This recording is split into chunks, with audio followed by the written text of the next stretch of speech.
Bonsoir, bonsoir tout le monde. Olivia et moi sommes ravis de présenter ce soir l'antipastier autour du travail de Juliette Barbanègre. Juliette est née en 1988 à Toulouse, elle grandit à la campagne, dans une famille avec un goût partagé pour l'image et d'une école avec une formation empreinte de classicisme. Sa trajectoire est celle d'un chemin vers plus de liberté, de plus en plus de liberté. La liberté de sortir du cadre de la page de la 2D. Et un chemin vers la liberté aussi de s'autoriser à explorer son goût pour le mystère, pour les choses qu'on ne comprend pas tout de suite, pour des choses, peut-être des choses qui font peur. En tout cas dans les thèmes, dans les sujets, dans les formes. Et comme le dit la chanson, aussi des choses pas commerciales. Et ce qui forcément pose question quand c'est son métier. Et donc on va voir, ça va être très intéressant, vous allez voir, de voir cette trajectoire, de se poser la question où tout ça mène. Du coup, on s'est permis de modifier un petit peu le format antipasti, légèrement. Habituellement, c'est première partie, jeunesse, formation, inspiration, premier livre. Deuxième, travail actuel ou très récent. Troisième, c'est donc mignardise, les à côté du livre et de la BD. Et le quatrième, les projets futurs. En l'occurrence, ce qui est vivant en ce moment chez toi, ce sont les à côté de la BD, de l'illustration et du livre. Donc, on a plutôt mis en deuxième partie les choses, des livres pivots qui t'ont emmené à sortir de ce cadre-là de l'édition. Et la troisième partie qui n'est pas du coup, qui prend plus d'ampleur que dans d'autres antipastis. Voilà, on s'est permis ce petit changement. Super. Et puis je passe la parole à Olivia pour lancer les choses. C'est parti, mon kiki. Alors voilà, on va démarrer par pas grand-chose. Tu as 2 dessins d'enfance. Les choses sont dispersées dans les caves. Qu'est-ce qu'on voit ? Alors, on voit un rhinocéros que j'avais fait d'après une encyclopédie que mon père a gardée et qu'il a mis sous cadre et qu'il a gardé depuis. C'est pour ça qu'en fait, on a les photos parce qu'elles sont encore chez lui au mur. Et ce dessin, cette espèce de nature morte là aussi. Donc mes parents étaient des grands fans de mon art très tôt. Ils ont été très soutenants. Donc on voit déjà un plaisir à dessiner avec du crayon, du noir et du gris, beaucoup déjà. Ça commence. Alors, excusez-moi, je ne parle jamais dans le micro, du coup je ne suis pas hyper à l'aise. On ne se moque pas. Alors voilà, là on a fait un petit florilège de tes livres phares, un peu d'enfance, qui te sont inspirés pour ta vie d'illustratrice après. Ouais. Est-ce que tu vas en parler un petit peu ou est-ce qu'on passe juste, peut-être que les gens connaissent, c'est des classiques? Oui, pas mal de classiques. Il y a juste Yvon Lecor, je pense, qui n'est pas particulièrement connu, là, l'Antarctide. C'est un peintre breton qui a fait des voyages, notamment à bord de nouvellement appelé Tara, qui était l'Antarctica, je crois, à ce moment-là. Et il faisait des carnets de voyage, alors ça me fascinait complètement. Et j'ai passé des heures et des heures à feuilleter ce livre et à refaire les images du livre et tout. Il faisait des aquarelles, en fait. Bon, là, j'ai trouvé qu'une image comme ça, parce que le livre n'est pas ici, il est en Bretagne, justement. Mais c'était presque de l'art abstrait, en fait, ces aquarelles. Il mettait 3 touches comme ça, on voyait des glaciers, on voyait des montagnes, et je trouvais ça absolument fabuleux. Donc, il m'a quand même vachement marqué, ce bouquin. J'ai une question par rapport à ces livres. Là, il y a dans les panels des choix d'images que tu nous as envoyés, il y a déjà une palette de couleurs qui fait penser à les couleurs que tu as utilisées par la suite en tant que professionnelle. Je me demandais si c'était déjà ce que tu aimais, ce vers quoi tu allais. Genre, on n'est pas sur du pastel ou des couleurs acidulées, ou si tu penses que là, tu as fait ce choix rétrospectivement tu vois, en omettant d'autres choses que peut-être t'aimais à l'époque. Ah oui, bah après, on est sur de l'enfance, donc il y a j'avais plein de livres évidemment, de tout en fait. Franchement, après, je me rappelle pas de tout. Ceux-là, c'est ceux qui m'ont marqué et sans doute que j'ai gardé après en mémoire. Mais oui, bien sûr, voilà, l'Enfeust, franchement. Ouais, je continue parce que. Il était là, quoi. Il était là aussi. On va Buffy, sur des trucs encore plus. J'ai oublié le terme, c'est un peu. C'est plus on arrive sur Buffy, quoi. Donc, tu Ouais. pas vraiment sur des trucs un ado, peu dark, fantastique. Ouais. Oui, et puis Tolkien et tout. Bon, voilà, ça, c'est clair, ça m'a fasciné aussi. Ouais. Voilà, on grandit. Bon, alors là, oui, c'est je pense ça, c'est les peintres qui m'influençaient quand j'étais, qui m'influencent toujours d'ailleurs, mais quand j'étais en études, et en particulier Bruegel et Uccello, c'est mon père qui avait des reproductions comme ça, il avait des cartes en fait, je ne sais plus s'il était abonné ou à une revue d'art ou quoi, mais il avait des reproductions d'assez bonne qualité dans des cartons comme ça, avec au dos une petite analyse du tableau, et donc il aimait beaucoup Uccello et Bruegel, et donc on les mettait au mur, quoi. Ça faisait la déco, donc j'en ai piqué plein quand j'étais ado, je les ai emportés avec moi et je les ai encore toujours dans ma vie, quoi. Alors là, où est-ce qu'on est ? Là, on est à Émile Cole, donc pendant mes études. Donc, on parlait tout à l'heure de l'enseignement académique. À Émile Cole, c'est très académique. Donc, voilà, c'est des dessins de nus avec des pauses de 8 heures, voire 16, des plâtres, des salades à l'aquarelle, des boîtes d'œufs à la gouache. Voilà, des choses comme ça. Mais ça t'a pas vraiment inspiré ? En vrai, j'aimais bien, en fait. J'étais contente d'apprendre à dessiner comme ça, de manière vraiment la technique brute, quoi. Je trouvais ça cool et j'avais l'impression que ça me donnerait plus de liberté après, une fois que j'avais acquis cette technique, quoi. Ouais. Voilà, c'était l'objectif. Bon, t'es ressortie contente ? Ouais, après, c'est à double tranchant aussi, parce que la technique, c'est intéressant de l'acquérir, mais après, il faut savoir s'en défaire aussi. Et ça a été, je pense, toute l'histoire de mon parcours après. Mais c'est ça. Là, on arrive à ton diplôme, c'est ça ? Ouais, ça, c'est mes 2 projets de diplôme. Donc, j'avais fait une BD là, en noir et blanc, là, sur la Vierge froide de Jorn Riel. Et l'autre, c'est un texte que j'avais écrit...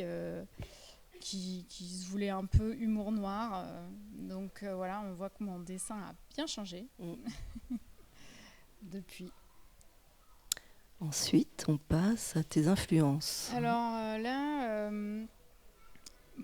Gabriel Garcia Marquez, c'est une révélation pour moi. C'est un livre que j'ai boudé pendant des années parce que je l'avais sur ma table de chevet et je trouvais que ça avait l'air chiant et je le lisais pas, quoi. Et puis un jour, je me suis dit, bon, quand même, on y va, quoi. Et alors là, j'étais là, ah ouais, mais en fait, c'est génial, quoi. C'est vraiment exactement ça que je veux dire. Cette manière que l'auteur a d'utiliser le fantastique, en fait, et de l'amener dans le réel, avec des images comme ça qui arrivent tout d'un coup, sans explication. Et en même temps, c'est limpide. Je veux dire, ça dit des choses qu'on ne peut pas dire autrement. Et là, je me suis dit, putain, mais c'est exactement ça, en fait. C'est pour ça que je fais de la fiction. C'est pour ça que j'aime le fantastique. C'est ça. Voilà. Ça, c'était super. Donc là, tu étais à Lille, c'est ça ? Là, j'étais à Lille, ouais. Et du coup, cette période, donc je sors d'études. Je me dis, bon, je ne vais pas gagner d'argent, donc je vais aller squatter chez mon père. Et du coup, je me mets à faire du dessin tous les jours, quoi. Je me mets à fond dedans. Je sortais juste d'une rupture et je me suis mise à dessiner des trucs comme ça, hyper sombres.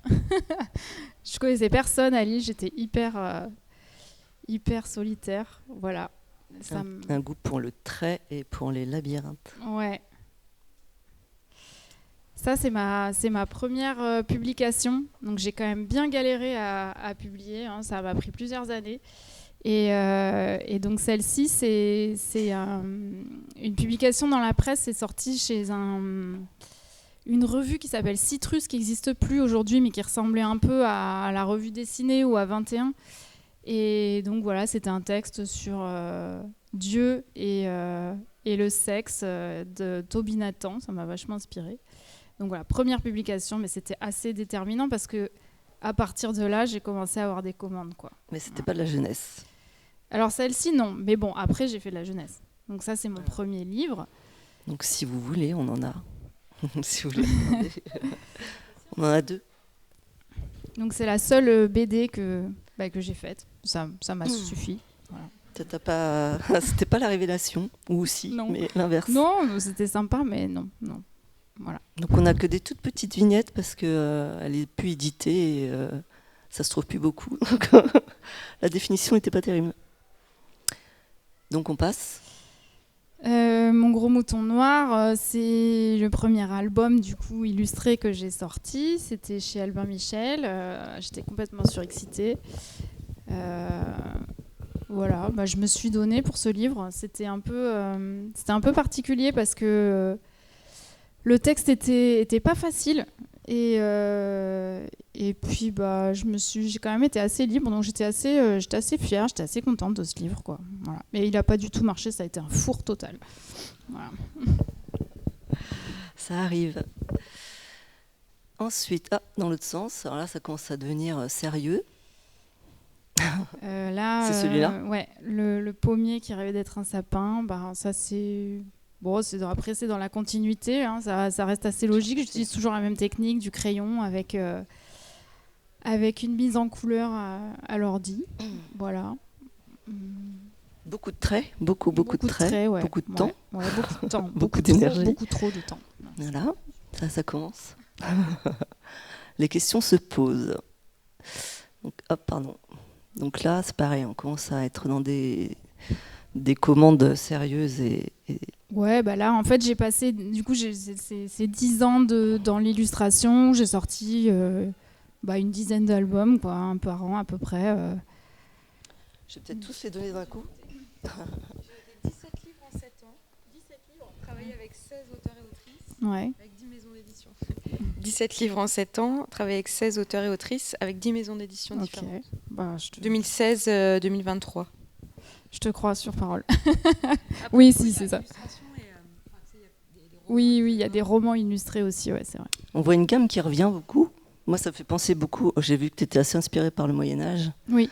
Et c'est des couleurs qu'on retrouvait beaucoup, rouge, le bleu, ouais. Le doré. Bon, là, c'est pas du doré, c'est du jaune, mais c'est toujours la même gamme. Ouais, c'est vrai.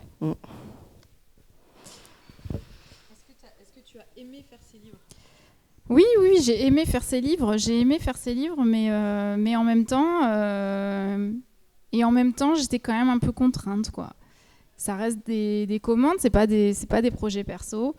J'ai toujours aimé. Enfin, après, je trouve ça très intéressant de collaborer avec un auteur, de rentrer dans son univers et puis surtout de faire sa propre lecture aussi d'un texte qu'on nous propose. Donc je trouve ça intéressant, ça amène à faire des choses qu'on n'aurait pas dessinées si on n'avait pas été dans cette situation. Donc tout ça, c'est très chouette. Mais quand je les regarde aujourd'hui, je sens quand même la contrainte derrière et je me dis, il me manque un truc quand même. Tu te sentais contrainte par les éditeurs ? Tu te sentais pas libre ? Je crois que c'est par moi-même surtout, quoi. Ouais, je sais pas si je peux dire, oui, après il y a un cadre dans l'édition qui... je pense qu'en plus, moi, j'étais chez des gros éditeurs, donc plutôt plus standard, plus mainstream. Donc, il y a quand même un truc autour de ce qui est attendu. Mais je pense que surtout, c'est moi aussi qui me figurais qu'il fallait que je fasse un certain type d'image si je voulais être éditée, que c'était important je sais pas, de pas partir complètement en couille, de faire l'artiste sauvage, je sais pas. Si je dis pas de bêtises, les images qu'on a vues, je reviens dessus. Hop, si j'arrive. Non, du coup, c'est pas là. Oups. Est-ce que tu veux bien revenir en arrière ? Parce que je suis pas sûre de... les images noir et blanc avec une créature, celle de la partie Lille. Est-ce que c'était pas un projet que tu as essayé de faire éditer ? Un projet... Ah oui, celle-là, oui, c'est vrai. Oui, alors ça a été ma tentative désespérée d'écrire mes propres textes et donc de faire des livres plus perso. Donc j'ai écrit ce texte qui s'appelle Le Manche-son, que j'ai proposé à plein de gens et qui n'a jamais été édité. Et franchement, j'ai vraiment essayé. Et après, je me suis dit, bon, en fait, ça suffit, hein, clairement, je vais retourner à mes commandes. Et voilà. C'est là où je trouvais bien de revenir dessus, parce que c'est pas que de l'autocensure. C'est que tu as aussi été... En tout cas, il y a ce moment-là, en tout cas. Oui. Voilà, donc, oui, c'est vrai. C'est vrai, ouais. Oui, c'est vrai que ça a orienté. J'ai sans doute lâché un peu l'affaire à ce moment-là. Alors, où est-ce qu'on en était ? On en était là. Tu veux en parler de Lancelot, toi ? Là. Ouais, alors là, c'est un peu différent parce que celui-ci, pour le coup, c'est quand même un projet perso. Puisque j'ai travaillé avec l'auteur en amont, avant le livre, quoi, du coup. Donc, on avait envie de travailler tous les deux sur le bestiaire médiéval. C'était un peu une obsession, comme vous avez pu le voir. Et donc, il a écrit à partir de croquis, de notes, d'images que je lui ai envoyées. Et c'était une super collaboration. C'était vraiment un chouette bouquin. L'idée, justement, dans cette partie, on ne va pas être tout à fait chronologique dans cette partie... Ouais, vas-y. Dégustation. Une séquence à peu près 2021-2023. En tout cas, moi, c'est les dates de publication des livres. Peut-être que ça fait des périodes différentes de travail, mais... Nous, on a présenté les images dans l'ordre suivant. Lancelot, livre des contes et projet jardin, donc un livre qui finalement n'existe pas, parce que du coup, vous verrez, ça dessine justement une trajectoire. Et donc Lancelot, déjà plus de liberté, parce que on te propose un texte et tu arrives après. C'est un ping-pong entre vous qui amène à ce livre, quoi. Oui. Et comment vous êtes rencontrés avec l'auteur ? Comment est né ce ping-pong ? Vous connaissiez depuis longtemps ? Non, on ne se connaissait pas. C'est une éditrice qui nous a mis en contact. En gros, elle voulait faire un livre avec lui. Donc, et elle lui a proposé une série de portfolios, quoi. Et il a choisi le mien. Et donc, en gros, elle a dit, allez-y, faites-moi un projet, quoi. Qu'elle n'a pas pris d'ailleurs après. mais qu'on a vendu à une autre éditrice. Voilà. Et limite, peut-être que... Est-ce que le temps de liberté que vous avez pris, parce que c'est ça aussi, pour pouvoir faire des recherches et explorer des choses, il faut du temps. Est-ce que c'était justement entre le refus et le fait de trouver une nouvelle éditrice, ou c'est la nouvelle éditrice qui vous a permis ce temps ? Non, en fait, on avait déjà tout. On avait déjà le texte. Enfin, j'avais pas fait le chemin de fer, vraiment, mais j'avais quand même plein de croquis et tout. Mais en fait, c'est des choses que j'avais déjà. Comme j'étais à fond sur le Moyen-Âge, j'avais déjà plein de trucs, quoi. Donc, c'est plutôt lui qui a dû réécrire le texte plusieurs fois avec l'ancienne éditrice et qui a bossé un peu dans le vent à ce moment-là. Mais du coup, en fait, l'éditrice de Pastel à qui on a proposé le projet après... elle l'a pris tel quel et voilà, ça a été instantané, quoi. Ouais, alors là, par contre, en termes de temps, c'est absurde, hein, franchement. Je sais pas, en plus, j'avais jamais fait d'aquarelle, donc j'étais un peu larguée. J'ai mis 5 mois, je pense, à le faire, ce livre. Voilà. Je me dis, quand on a discuté dans ton expo, tu disais que quand tu vois ces pages, tu vois la contrainte. C'est-à-dire que souvent tu me disais, j'ai aimé faire le livre, mais quand je le vois maintenant, mon travail, je vois la contrainte. Et du coup, là, est-ce que tu vois la contrainte, ou est-ce que tu vois comment aujourd'hui tu le referais avec plus de... Ouais, non, je vois pas la contrainte. Par contre, oui, forcément, mon travail a évolué, donc il y a des choses que je referais plus de la même manière, mais...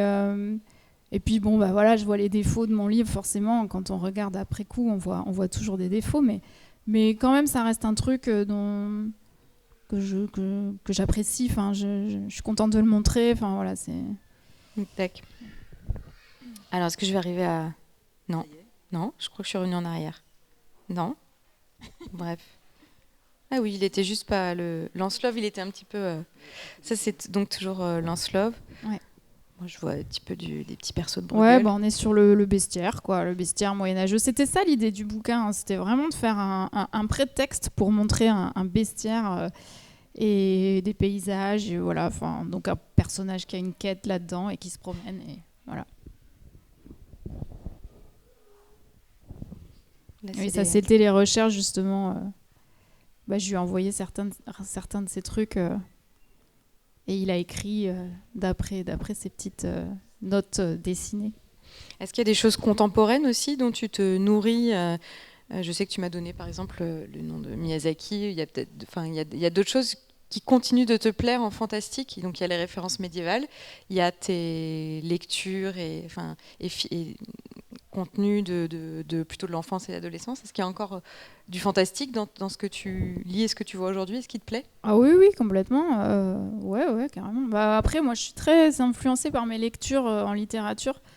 Et je suis super fan d'une autrice en ce moment qui s'appelle Olga Tokarczuk, qui est, alors, je ne sais pas si on prononce comme ça, mais qui est polonaise et qui a eu un prix Nobel de littérature en 2022, je crois.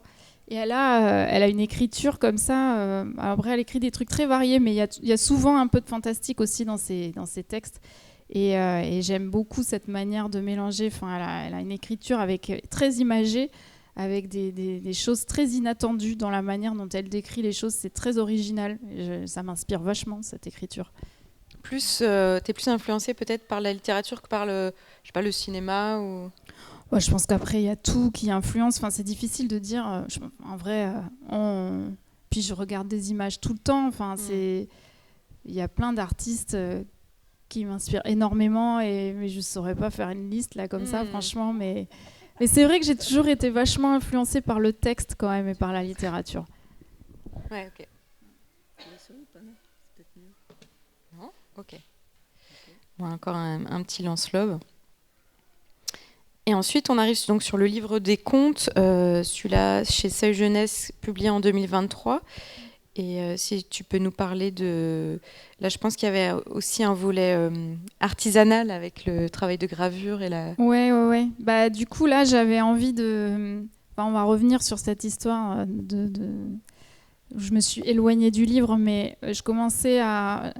J'avais ce désir de faire du livre autre chose que juste un livre, et que ce soit qui vive autrement, parce que en fait, j'ai trouvé le monde de l'édition, en tout cas celui que moi j'ai vécu, très décevant. Et il n'y a pas beaucoup de retours. J'ai pas eu beaucoup de retours en fait sur mes publications, donc c'était un peu frustrant. Et donc le fait de faire des gravures, c'était un moyen de le faire vivre autrement, de faire des expos, de les vendre, enfin voilà, d'avoir un objet en fait derrière le livre aussi.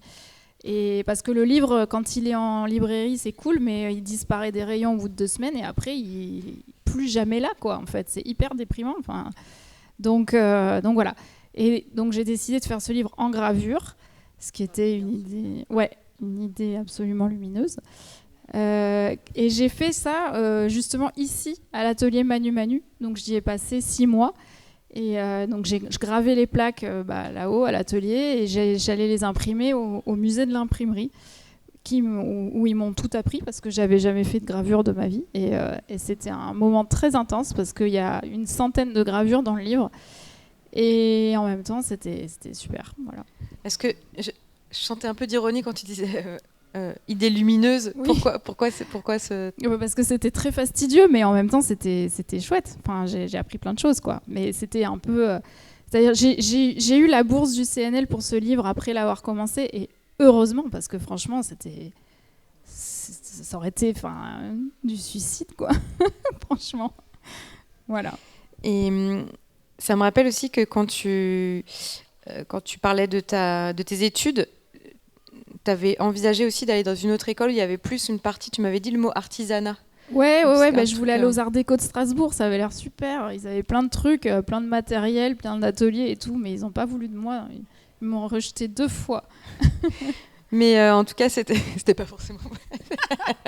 c'était pour parler de... dans la plaie, c'est ça. Désolée, c'était pour parler de ton goût pour l'artisanat qui venait de loin. Oui. Oui, je me disais, ouais, ça a l'air génial, on fait de la photo, de la céramique et tout, ça a l'air super. Du coup, je suis allée à Émile Cole et j'ai fait des salades à l'aquarelle, quoi. Oui, mais plus tard, tu t'es rattrapée. Oui, voilà. Je me rattrape maintenant. avec d'autres choses qu'on verra tout à l'heure aussi, en 3D, sur du bois, la gravure. Voilà, tu explores quand même toi-même cette facette artisanat. Oui, quoi. oui, carrément. Ouais. Mais c'est sûr que du coup, tu fais l'exploration toi-même, quoi, au lieu d'avoir eu peut-être. Ouais, c'est vrai. J'ai pas été guidée par les arts déco, mais. Bon, là, on voit. Moi, est-ce que peut-être tu as choisi dans les images que tu nous as envoyées, moi, ça me fait penser à Saint-Dac, là. Oui, pareil, je sais pas comment ça se prononce, mais. Ouais, je sais pas non plus. Désolée. Oui, complètement. Et puis bon, après là, il y a beaucoup de choses qui se mélangent là dans le livre des contes. Franchement, c'est évidemment Gustave Doré. Hein, franchement, à gauche, incontournable, Gustave quoi. Doré. Voilà. Bon. Ouais. D'ailleurs, c'était terrible parce que quelque part, je décide de faire un livre de contes en gravure parce que il y a Gustave Doré. Puis après, je me dis mais mon Dieu, mais quelle idée en fait. On va me comparer, ça va être affreux. Mais bon, voilà. Évidemment, c'était là, quoi. C'était dans ma tête. L'expo s'appelle Dans le ventre des contes. Alors, il y a ce livre, le livre des contes, pour lequel tu es venu travailler dans cette maison Fumetti. Est-ce que, par ailleurs, les contes ont de l'importance pour toi Oui, tous les contes, les mythes en général, oui, énormément. Ouais. Ça nourrit énormément mon travail. C'est quelque chose que je trouve très intéressant. C'est le mythe, le symbole, tout ce qui est... même les religions, enfin tout ce qui est autour des images qu'on crée pour mettre du sens sur ce qu'on vit. Et je trouve ça vraiment fascinant, je trouve ça hyper intéressant. Et ça me semble même assez essentiel. Moi, j'ai pas d'éducation religieuse. J'ai grandi, même mes parents sont plutôt anti-religion, on va dire. Et donc j'ai aussi, puis bon, je sais pas, comme beaucoup de gens, en étudiant l'histoire et l'histoire de l'art, on se dit mais la religion c'est affreux en fait. Ils ont fait des trucs horribles et tout. Donc il y a eu une période de rejet comme ça quand j'étais ado. Pour finir par me rendre compte en fait, il y a la religion puis il y a l'Église, hein, c'est quand même deux choses distinctes, et que dans la religion il y a quand même des histoires extraordinaires, qu'il y a des images qui sont d'une beauté mais vraiment incroyable, qu'il y a de la poésie, qu'il y a des choses, et qu'en fait tout ça c'est là quoi, et qu'on retrouve qu'il y a des liens entre les mythes de tous les peuples, de toutes les époques, et c'est hyper intéressant de voir comment ces choses voyagent et comment elles sont communes, comment elles sont universelles. Je trouve ça passionnant quoi. Donc oui, le conte, l'histoire, même l'histoire contée en plus, l'oralité du conte et le fait qu'il y ait des centaines de versions d'un même conte, mais qui diffèrent un peu, mais on retrouve en fait le sens de ce que ça, pourquoi il est là, quoi, pourquoi elle est là cette histoire. Je trouve ça passionnant. Et là, dans ce livre, donc je l'ai fait avec Jean-Jacques Fdida, qui est auteur, conteur, metteur en scène et qui est spécialiste des contes de tradition orale. Et il est hyper intéressant parce qu'il a écrit une thèse sur les contes et sur en particulier la place des femmes dans les contes, mais pas que, et sur la symbolique des contes. Et c'est vraiment c'est hyper riche quoi, vraiment de toutes ces discussions avec lui où on a détaillé les motifs des contes, les choses tout ça a un sens et c'est pas là pour rien et ça se transmet en fait. Voilà. Est-ce que, comme tu dis que c'est pas venu, pour le coup, c'est pas venu de l'enfance, ou peut-être que tu allais chercher je sais pas, on peut mettre le mot spiritualité par exemple, des histoires, tu allais peut-être chercher ça dans le fantastique en fait. Oui, complètement, mais je pense que pour moi c'est la même chose en fait. C'est la fiction et le mythe, que ce soit religieux ou non, pour moi ça n'a pas d'importance, mais c'est sûr que dans les religions, ce qui est intéressant, c'est que c'est souvent des mythes qui remontent très loin et surtout qui ont voyagé et qui ont évolué. On retrouve des figures dans plein de religions qui sont à l'opposé de la Terre et qui sont même à des époques très différentes. Et ça, je trouve ça très intéressant. Mais on le retrouve aussi dans la fiction, dans le fantastique. Ça me fait penser à Paco Mtielman, qui écrit sur la mystique, le mysticisme des textes sacrés et la pop culture, et qui dit que la pop culture, les Beatles, et il écrit sur Buffy, sont un des meilleurs vecteurs, parce que populaires, de sacré, de mystique. Mais oui, complètement, ouais. Ouais, on se rend pas compte à quel point c'est partout, en fait. Il faut le regarder, mais ouais, vraiment. Et c'est quelque chose que toi, est-ce qu'il y a l'idée de transmettre ça dans ton travail, ou c'est du côté de te nourrir et pas forcément transmettre? Je pense que la transmission, elle se fait de toute façon, mais un peu malgré soi. Quand on dessine, quand on crée quelque chose comme ça, on ne sait pas ce qui passe et qu'est-ce qui est transmis derrière. Et d'ailleurs, j'ai pas forcément envie d'expliquer dans le détail toutes les choses que j'ai dessinées. Je pense que justement, ce qu'il y a d'intéressant, c'est qu'est-ce que ça va susciter comme émotion chez les gens, qu'est-ce qu'ils vont en tirer, parce qu'ils en tireront quelque chose, parce que forcément, c'est des symboles qu'ils connaissent. Donc, et c'est ça qui est intéressant avec le symbole, c'est que de toute façon, c'est quelque chose qu'on ne peut pas dire, mais qui en même temps a un sens au-delà de lui-même, quoi. Enfin, c'est... Pour rester sur les inspi, tu nous en avais fourni quelques-unes. Ouais. Forcément, on a dû choisir parce qu'il y en avait, tu vois, bref, il fallait limiter le nombre de slides, mais en tout cas, on s'est amusé à mettre celle-ci parce qu'il y avait le côté genre, ça fait peur, ça fait peur, c'est cruel. Alors peut-être, oui, j'allais dire, non, là pour le coup, c'est pas médical, non, mais Pourquoi des choses qui font peur? Je sais pas. Pourquoi? Je sais pas. C'est vrai que j'aime bien les trucs qui mettent mal à l'aise. Mais franchement, je me l'explique pas. Je sais pas. Je crois que c'est le décalage en fait entre le réel. C'est cette capacité à se sentir en fait comme. Je sais pas. Il y a des réalités qui se superposent tout d'un coup, quoi. Je sais pas l'expliquer. Et c'est vrai que j'ai quand même cette tendance-là. Ou alors c'est peut-être parce que j'avais peur de faire des trucs mièvres, j'en sais rien. Franchement, je sais pas. Est-ce qu'il y a un peu une énergie de vouloir contrebalancer quelque chose, genre le monde n'est pas que avec des papillons et des couleurs fluo et je sais pas quoi, ou il n'y a pas ça dans ton élan? Et je crois que c'est la question du mystère, en fait. Il y a un truc dans le... C'est pas juste être mal à l'aise, mais en fait, les choses qui sont pas... qui sont bizarres, qui sont pas compréhensibles comme ça, c'est des choses qui m'ont toujours attirée. D'ailleurs, ça me donne envie d'aller voir derrière. Et surtout, ça me fait prendre conscience que ce que je vois au quotidien, ce qui me semble être la réalité, et pas... Vraiment, il n'y a pas que ça, qu'il y a un truc au-delà. Et que c'est ça, et qu'en fait, ce qui est intéressant dans la vie, c'est justement ce qu'il y a derrière, quoi. Le monde caché derrière le monde. C'est ça. C'est comme quand on regarde, il y a un mur, un grand mur avec une belle porte, et derrière, il y a un immense jardin, on le sait, parce qu'il y a des arbres qui dépassent. On ne sait pas à quoi il ressemble ce jardin, mais on se l'imagine. En fait, c'est exactement cette sensation qu'on a en se disant oh, le jardin derrière, il doit être ouf. Et en fait, cette sensation, elle dit plein de choses, je trouve. Voilà, c'est ça que je recherche. Voilà.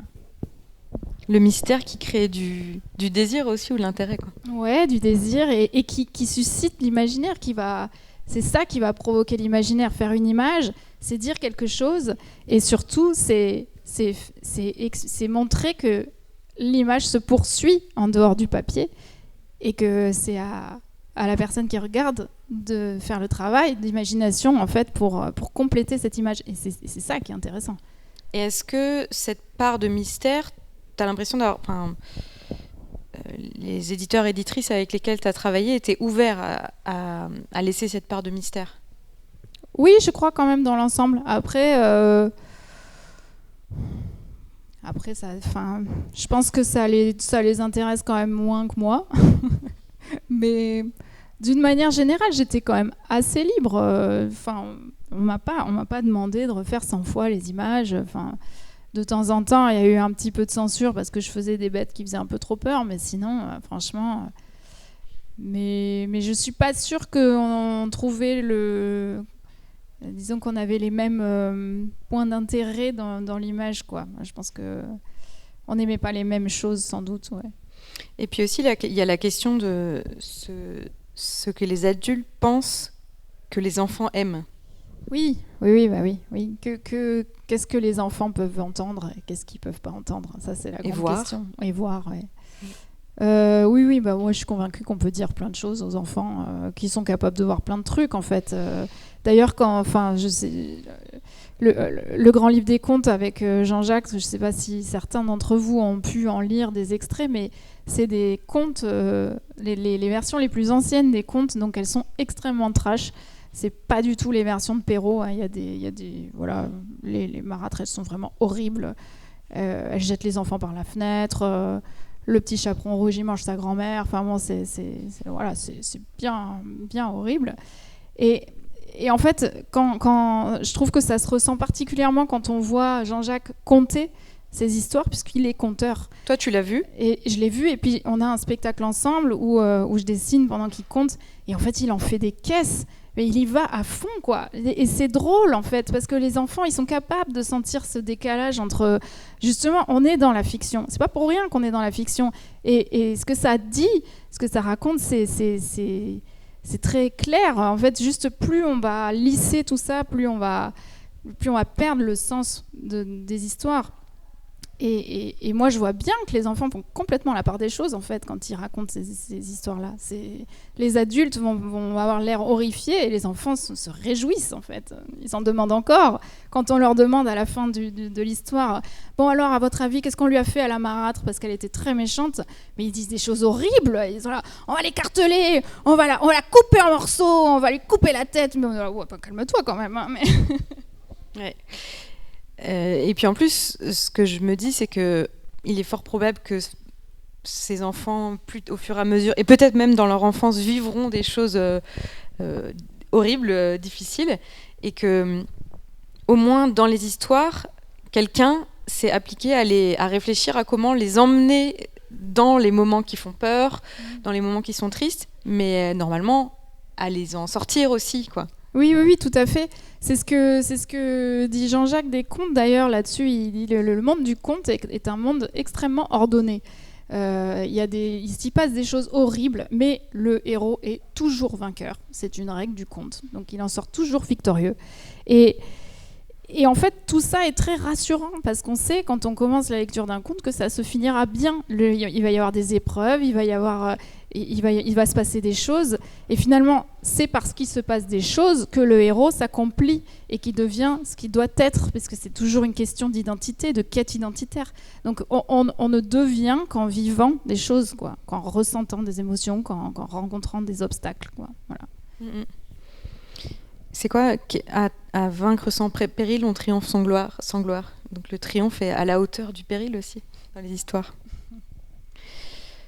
On arrive sur le projet, donc finalement, en fait, qui était avant le livre des contes, si je dis pas de bêtises. Ouais, en fait, il était en même temps. Enfin, j'ai commencé les deux en même temps, puis j'ai arrêté celui-là en cours de route. Du coup. Alors, raconte-nous l'histoire de ce projet. Est-ce qu'il avait un nom ?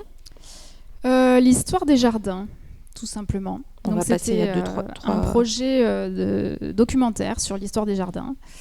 Donc c'était un projet assez conséquent. Il y avait beaucoup de pages. C'était des grandes images bien fournies, avec des auteurs qui étaient architectes paysagistes.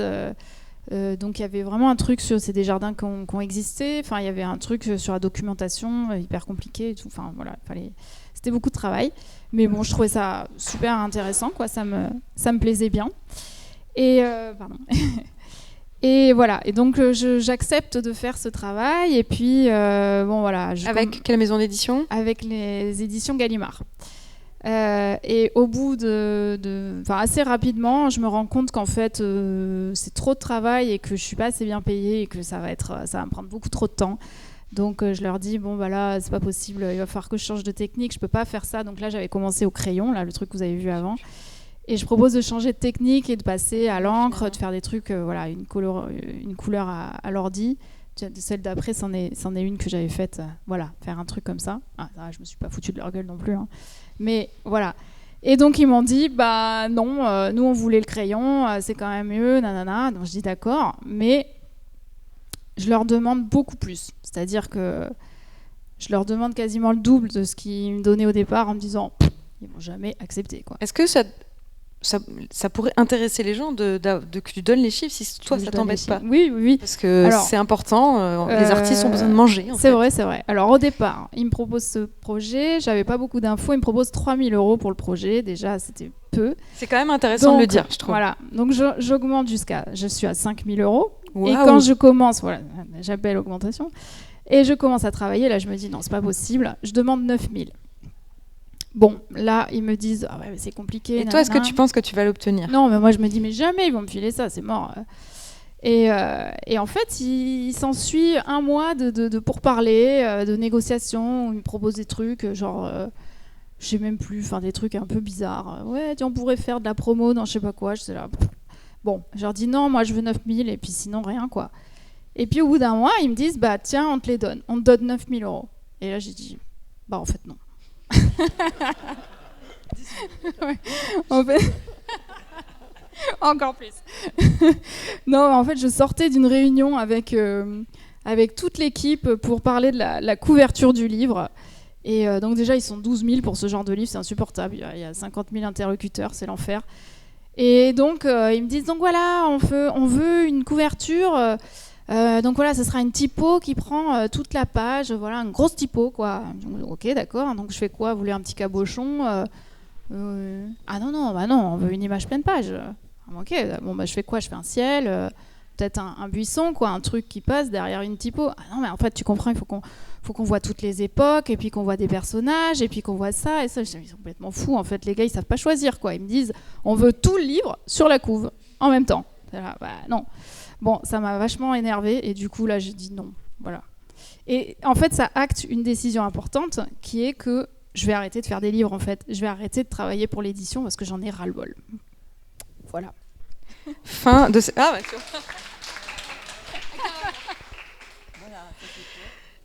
ok. On a bien fait de mettre les choses dans cet ordre. Hein, ça marchait bien. Alors, Milliardise, donc normalement, habituellement, c'est la partie genre en dehors d'eux. Mais là, finalement, ça prend plus de place. Oui. Donc, c'est ta nouvelle mission. Ma nouvelle personnalité. Il y a des choses qui datent quand même de plusieurs années aussi. Ouais, alors ça date. Tu peux nous parler de ça? Ça, alors c'est un projet, c'était quand ça, en 2024, je crois, qui a été mené avec le collectif Monstre, ici présent peut-être. Et donc c'était à l'abbaye de Fontevraud. Donc on avait c'est une commande de l'abbaye. On devait refaire un mausolée qui date du XVIIe. Qui semble avoir abrité les gisants de l'abbaye de Fontevraud.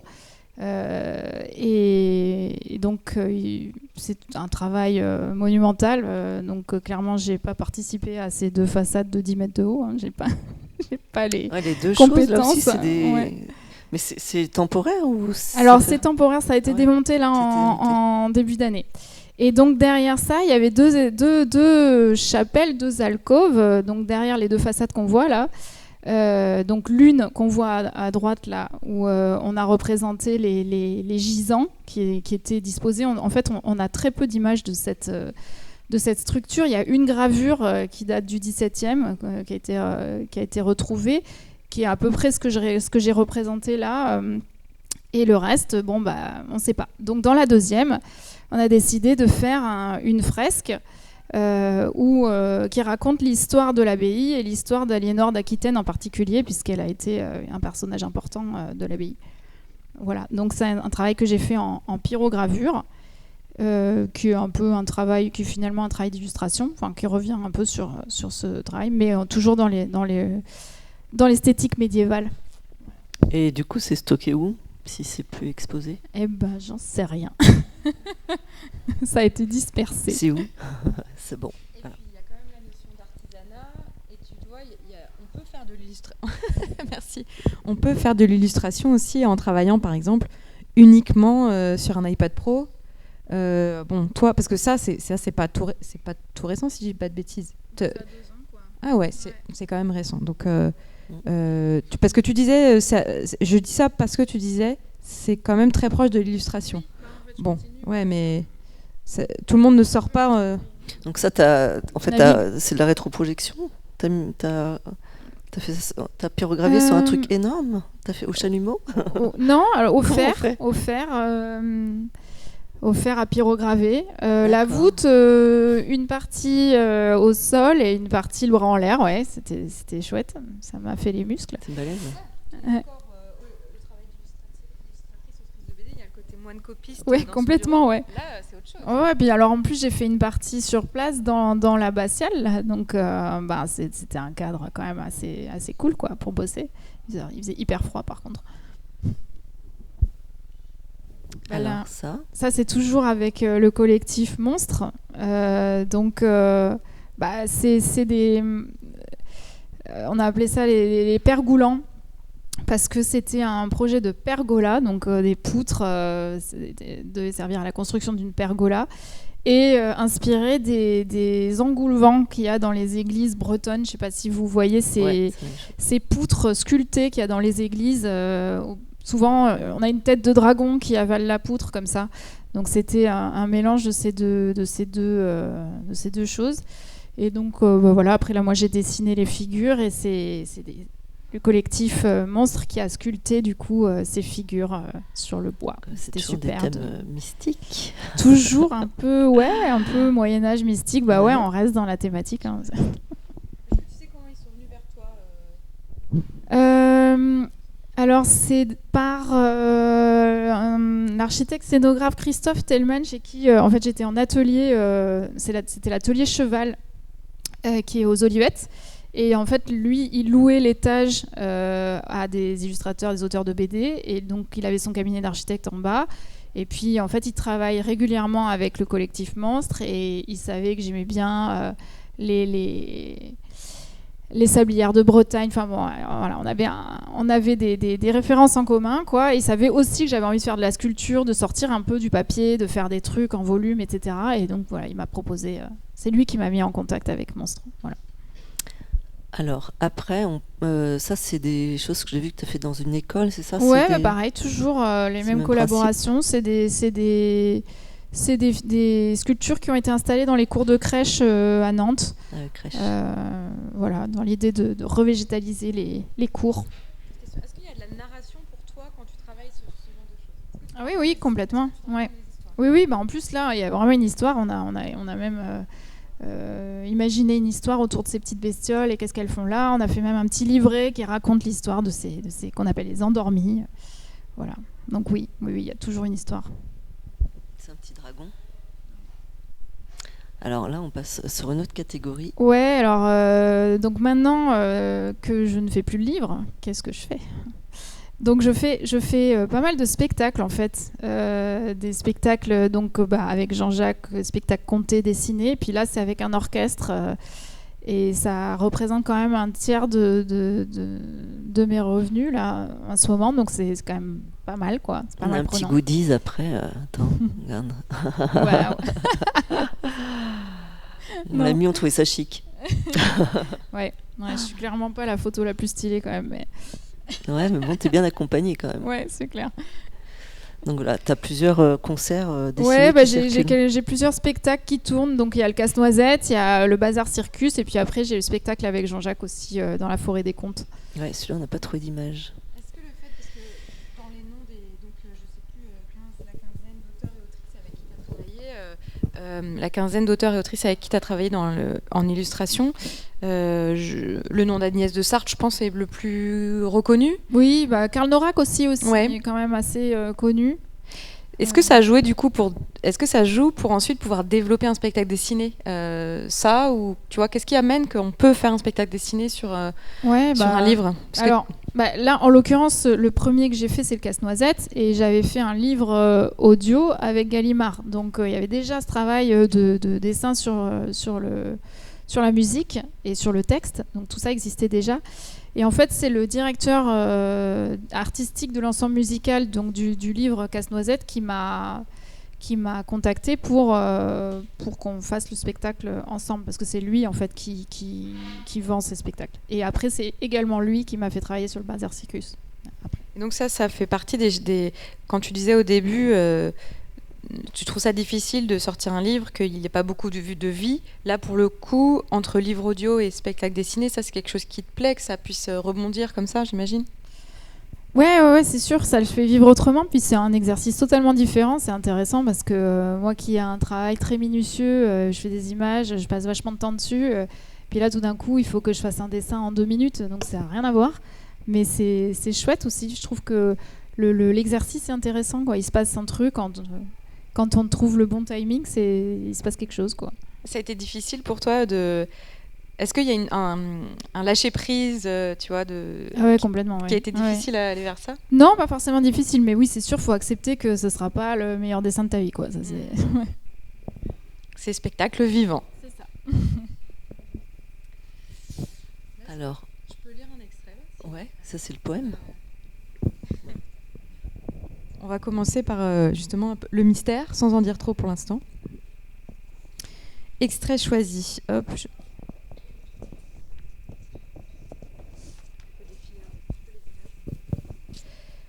De là-haut, une femme décoche des flèches dans le ciel. Elle a 2 têtes et 2 lourdes ailes. Elle enflamme ses flèches aux cimes ardentes et tire dans l'espace un éclair de mémoire brûlante. Amour, se dit-elle, elle a le don de voir et le solide vouloir. Son regard croise celui de l'oiseau, 2 disques d'argent au-dessus d'un bec noir. Dedans se reflètent les ombres dansantes et les sombres pupilles d'une petite fille errante. Amour jette un regard derrière elle. Dans les hautes flammes, elle leur fraye un passage étroit où le monde se resserre. Elle a une tête de dragon sur un visage clair que l'on aperçoit parfois au fond de sa gueule entr'ouverte.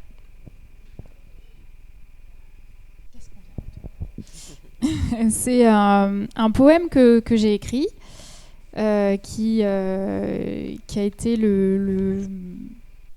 le point de départ d'une série d'images.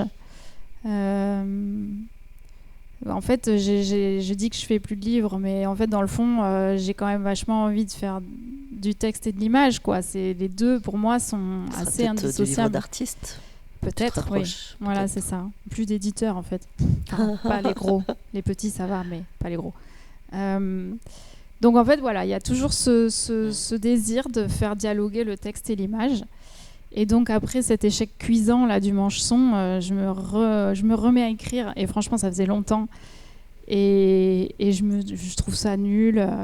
Je suis en paraphrase tout le temps. J'ai mes images en tête. Et en fait, je ne fais que décrire ce que je dessine. Je trouve que ça ne fonctionne pas du tout. Et finalement, j'ai décidé d'écrire un poème en prose. Et ça m'a permis vraiment de me lâcher prise là-dessus et d'écrire quelque chose, quoi. Voilà. Là, on est quand à peu près sur ce... Là, ça c'est assez récent. C'est... Quand est-ce que j'ai fait ça? Oui. Ouais. Ça, c'est pas ça, là. Hein. Non, c'est pas ça. Ouais. Quand est-ce que j'ai écrit ce texte? Ouais, 2024 aussi, ouais. Ça. Voilà. Merci. Est-ce que tu te rappelles de l'état... Alors, du coup, il y a le poème Les images. Est-ce que tu te rappelles de dans quel état ça t'a mis de faire ça? D'écrire, tu veux dire? D'abord d'écrire. Je sais pas. J'étais contente, mais moi je suis toujours contente quand je dessine, franchement. Non, je crois que j'avais besoin de faire quelque chose comme ça, de très personnel, très introspectif, après ce projet des jardins, ces décisions à la chaîne. Je crois que j'étais contente de me laisser aller aussi à ça, quoi. C'était un déblocage peut-être par rapport au... Parce qu'avant ça, je sais pas... Il faut mieux que je prenne un micro, hein, c'est ça, pardon, autant pour moi. Avant ça, tu étais sur le fait d'essayer d'écrire quelque chose qui rentre dans ce format livre, quoi. Du coup, le poème, c'est une prise de liberté, une libération, quoi. Donc, Oui, complètement. Ouais. Oui, en plus, j'avais pas forcément l'idée derrière de le montrer. En fait, c'était plus pour moi d'avoir toujours un texte associé à mes images, parce que je travaille comme ça, quoi. C'est vrai que ça. En fait, je dis un texte, mais ça peut être simplement une histoire. Hein.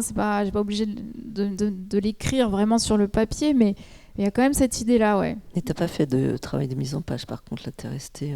Non, là, par contre, il n'y a pas de mise en page. J'ai vraiment des dessins libres. Ouais. Ok, bon, alors on continue. On arrive à ça. Qu'est-ce que c'est? Alors ça, j'appelle ça des paysages organiques. Et on en a parlé avec Anaïg et franchement, je sais pas. Bon, c'est pas Enfin, ce que si, c'est. je sais ce que c'est, mais je sais pas pourquoi je me suis mise à dessiner ça. Je sais pas comment j'en suis arrivée là, en fait. J'ai commencé à faire des dessins, à envoyer un peu avant des dessins au fusain, donc aquarelle et fusain, donc en fait on est sur la même technique. Et je crois qu'en fait juste, c'est toujours cette petite voix quand je repense à ma carrière, à ce que j'ai fait dans l'illustration. Je pense qu'il y a un truc que je me suis beaucoup reproché, c'est de ne pas avoir assez osé faire des choses, de pas avoir eu assez d'audace dans ma manière de dessiner, dans mes projets. Et je pense que cette petite voix, elle était toujours là, et de dire, en fait, vas-y maintenant, quoi, lâche-toi un peu. Et je crois que l'abstraction, c'est un peu l'étape dont j'avais besoin pour me libérer je sais pas, de tout ça, quoi, de tout ce passé là, d'illustration, d'Emile Cole, enfin je sais pas, c'était un peu un passage obligatoire. Et donc maintenant, je suis un peu embarrassée parce qu'il faut que je refasse le lien entre les deux. Et en plus, tu en as fait quoi en fait? C'est quoi comme support là? T'es passé sur du Alors papier? oui, j'ai fait des vitraux en papier. J'avais très envie de faire du vitrail depuis longtemps. C'est un support qui m'intéressait, mais bon voilà, c'est pas évident de faire du vitrail. Déjà tout seul, c'est pas possible. Et il faut des sous, hein, parce que ça coûte cher. Donc voilà, à défaut de faire du verre, j'ai commencé à faire des trucs sur du papier comme ça, et en fait ça m'a bien plu. C'est du papier transparent ou c'est du vitrail opaque? Non, c'est pas transparent, mais c'est du papier washi, donc c'est un papier qui est fin et qui quand même réagit à la lumière. La lumière révèle les couleurs, quoi. Donc on voit pas à travers, mais quand même il y a un truc, il se passe quelque chose, quoi, avec la lumière. Et donc voilà, j'ai commencé à faire ça. Puis j'ai obtenu une résidence l'année dernière, en juin dernier, au Moulin Gautron à Vertou, où j'ai fait une série de grands vitraux, donc ceux-là là, qu'on voit, sur cette thématique, où j'ai pu un peu perfectionner ma technique. Ce langage graphique, tu l'explores aussi dans ton atelier. Si tu peux nous parler de ton travail en atelier, où c'est actuellement, et est-ce que tu vas justement sur ce travail plus plastique, tu peux le faire aussi en atelier, ou ça marche plus du coup? Ouais, c'est compliqué. Mon atelier, c'est l'atelier Club Crayon ou Club Cosmique, ça dépend si on est à la page ou pas. C'est un atelier qui est en centre-ville, qui est sur la place Félix Fournier. C'est un endroit merveilleux où on est des meufs et on s'aime trop, et c'est l'atelier de l'amour et c'est trop cool. Voilà, donc j'adore cet endroit, et vraiment c'est un endroit qui compte beaucoup pour moi. Mais je dois reconnaître que mes nouvelles ambitions d'artiste mégalo commencent à être un peu incompatibles avec l'espace de travail que j'ai là-bas. Et je peux pas faire vraiment des choses de cette taille, de cet ordre. C'est un peu gênant, quoi. Voilà. Et je les range où? Ça, c'est une excellente question. Ils sont derrière mon buffet. Voilà. Ouais, Moi, plutôt qu'artiste mégalo, je préfère rebelle et sauvage, comme tu as dit au début. Hein. Ok, c'est la version positive. Est-ce que tu n'as pas mis Femme qui court avec les loups dans tes refs ça... Non, mais ouais, on y est. Ça, celle juste avant, qu'est-ce qu'on... Attends, j'arrive pas vraiment. Le plein cadre de vert, là. Tu sais le... Du coup, ça... C'est quoi? C'est petit, c'est grand? Non, c'est un morceau de quelque chose? Ouais, c'est un détail, mais d'un des vitrails qu'on voit, un vitrail qu'on voit après, là. Je sais pas si ça y est sur la photo d'après. Ah oui, on le voit pas, en fait il est caché, mais ça fait la même taille que ceux-là, quoi. Okay. Donc c'est assez grand, ça fait à peu près 1m80, je dirais, de haut. Ouais. Ça, donc c'était une résidence? Ouais. Et t'as été rémunérée pour la faire? Ouais, c'était très correct. Et ils en ont pas acheté? Après, non, de toute façon, c'est invendable, franchement. On ne dit pas ça. Non, mais c'est pas vraiment destiné à être vendu, c'est plutôt dans une optique d'installation, quoi, ouais. D'exposition-installation. Ça peut être une option aussi, ça, de faire des installations. J'aimerais bien, ouais. Après, c'est un autre milieu que je connais pas, c'est encore d'autres réseaux, donc bon, voilà, c'est l'enjeu, quoi. Et donc il y avait ça, c'est pareil, c'est des vitraux. Bah ouais, c'est pareil. Donc là, ma nouvelle passion, c'est les néons. Donc je me suis dit, mais si j'éclairais mes vitraux avec des néons, ce serait chic. Et voilà. Donc là, c'est ce que je fais en ce moment. C'est chic. Je confirme. Bon bah voilà, on a fait le tour de tes préoccupations actuelles. Oui, c'est ça. Je vais passer la parole à Naïg. Moi, je disais que c'est... vous le découvrirez ou vous l'avez déjà découvert ce soir, mais ces formes-là, ça me fait beaucoup d'effets. Tu vois, et c'est comme, voilà, comme devant un tableau d'art abstrait, en fait. C'est plus difficile de mettre des mots, mais justement, c'est mystérieux et c'est trop bien. Merci. Alors, dans In Vino Veritas, c'est la suite, les projets futurs. Nous, on a mis l'expo, en se disant que peut-être elle ferait partie des choses pivots aussi. Tu vois, est-ce que, par exemple, si je te dis, ça peut être une occasion de montrer vers quoi tu as plus envie d'aller, ça te parle ? Oui, je crois que j'avais un peu envie avec cette expo aussi, de faire le lien entre les travaux mes travaux d'avant, entre guillemets, et mes travaux d'aujourd'hui, et de les réconcilier un peu, quelque part. Parce que, en fait, je suis un peu les deux quand même. Je suis un peu... je suis à mi-chemin, quoi. J'aime les images, les petites images avec plein de détails, et j'aime bien faire des grands formats aussi maintenant. J'aime l'abstraction, j'aime le figuratif. Je sais pas trop où je suis, mais je crois que en fait, je suis un peu tout ça. Et j'avais ce désir quand même dans cette expo de mettre de la cohérence là-dedans et de montrer que c'est un parcours, que c'est un chemin et que ça a du sens, en fait. Voilà. Et est-ce que tu fais des recherches plastiques pour, on va dire, réconcilier ou faire cohabiter ces styles ? Oui, quand même, ouais. Puis je crois que je dois avoir ça en tête quand même derrière quand je dessine mes projets à venir. Il y a quand même ce désir-là, même si à chaque fois ça répond quand même à une nouvelle problématique ou à un sujet. On est toujours un peu sur les mêmes sujets dans le fond, mais bon, il y a des petites nuances, quoi. Et du coup, là, t'as pas de projet de livre, par exemple, Eh ben, justement, Noire Nuit, donc le poème que tu as lu tout à l'heure,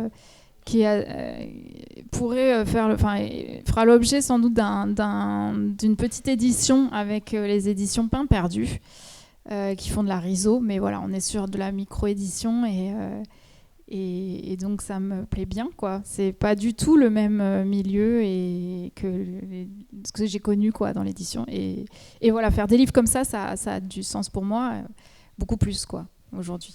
Est-ce que là, donc pour nous, on a, comment dire, est-ce que tu as la sensation d'aller vers de l'inconnu ? Ouais, complètement, ouais. Je sais pas trop où je vais, ouais. Et tu vas dans quel état d'esprit ? Bah, j'essaye de pas trop. Je crois que j'ai trop freiné un peu mes désirs créatifs parce que j'avais peur de pas avoir assez de revenus ou j'avais peur de pas avoir assez de travail. Donc maintenant, je me dis, bah en fait, c'est pas grave. Si ça marche pas, bah je ferai autre chose. Je sais pas quoi, mais je ferai autre chose et bah je vais essayer de le faire comme ça. Et voilà. Ben ça donne super envie de te reparler dans quelques temps pour voir, parce que du coup, pour moi, c'est évident, juste en parlant de mon expérience de vie déjà, que ce genre de récompense arrive quand on fait une prise de risque, en fait. Mais je crois aussi que toutes les histoires parlent de ça, en fait, que les héros et les héroïnes sont récompensés quand ils lâchent quelque chose aussi qu'ils pensaient important auparavant. Et donc, j'espère que ça aura donné à tout le monde envie de suivre ça et de soutenir les formes que tu choisiras à l'avenir. On peut dire que les éditeurs, le monde de l'édition jeunesse a été ma marâtre affreuse, peut-être. Qui t'a permis de mieux savoir ce dont tu ne voulais pas, pour te définir. Ouais, c'est plus ça. Ouais. Voilà. Je voulais juste reparler parce qu'en fait, toi maintenant j'y repense. Je voulais parler un petit peu de ton parcours d'enfant avec tes parents qui t'ont poussé un peu là-dedans, et ta sœur aussi, en fait. On n'en a pas parlé, mais tu as quand même un petit dossier sœur. que je connais oui, tout à aussi. fait, oui. Ouais. Et que je trouvais intéressant par rapport Oui. à ta bifurcation, en fait. Oui. Bah, ma grande sœur est illustratrice et elle a fait l'école Émile Cole. Et oui, je pense que j'ai voulu suivre sa voie aussi. J'étais très admirative de son travail. Et ouais, peut-être que j'ai suivi ça alors que j'aurais peut-être pas dû, j'en sais rien. Enfin, de toute façon, mon parcours est ce qu'il est. Mais, Ça se détache, là. Tu sens que... Ouais, là, j'ai l'impression que je prends une autre voie, quoi. Et c'est vrai que c'est sympa aussi, quoi, ouais, de se détacher de ça. Même si, franchement, on n'a quand même pas le même univers et je me suis jamais sentie en concurrence avec ma sœur, hein, franchement. Enfin, on n'intéresse pas les mêmes éditeurs et on n'était pas sur le même créneau, quoi. Mais oui, c'est vrai que peut-être que là, il y a une question d'émancipation aussi. Je sais pas. Merci beaucoup. Bah, merci à vous.